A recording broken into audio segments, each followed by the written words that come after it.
Sa mort a été un choc pour eux. Il y a quelques jours, la journaliste et chroniqueuse Claude Sarraute est décédée à 95 ans.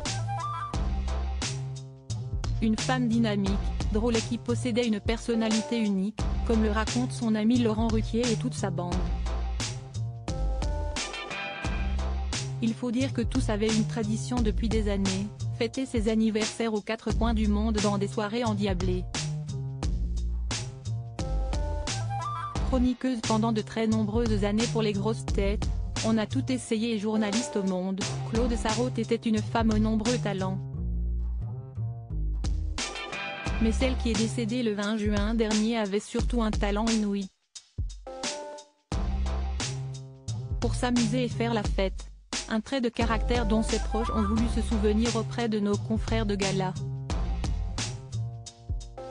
Alors que Laurent Ruquier, en larmes, avait parlé d'une femme formidable sur RTL le jour de sa mort, les membres de sa bande ont expliqué que l'animateur avait pris une habitude, emmener la belle-mère du philosophe Mathieu Ricard tous les 5 ans en voyage avec une partie de leurs amis.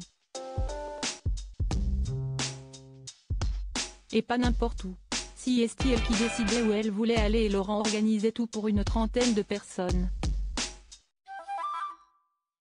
Ce n'était pas toujours facile, comme quand elle a voulu Cuba, en 2012, pour ses 85 ans, a notamment expliqué Christophe Beaugrand. Et selon lui, l'octogénaire s'était complètement lâché, à La Havane, dans un bar, elle a voulu tester tous les rhums cubains, malgré la chaleur. Je la revois avec ses lunettes de soleil et son éventail, on aurait dit une vieille star américaine. Une version des choses confirmée par Christine Bravo, qui sait que son amie aimait profiter de la vie, elle était no limit, fumait comme un pompier et picolait joyeusement. Elle adorait le Gewürztraminer. Chez elle, son majordome planquait les bouteilles, ça la rendait dingue.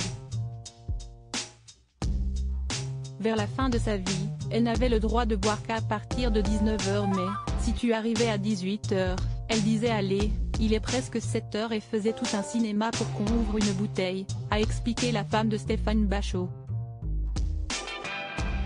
Un voyage à Cuba qui a laissé un souvenir impérissable aux deux personnalités. Si Christine Bravo se souvient d'une femme terriblement drôle, qui surjouait la vieille dame un peu diva, très fière d'être traitée comme une princesse, elle veut surtout se rappeler d'une octogénaire qui pétait la forme et avait une telle énergie vitale qu'on la croyait immortelle.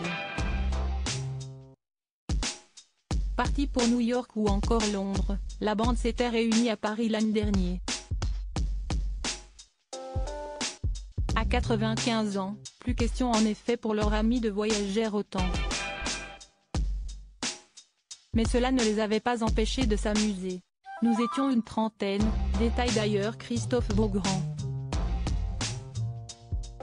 Même Jérémy Michalak, qui arrivait des États-Unis, avait tenu à être là car il n'avait pas vu Claude depuis longtemps.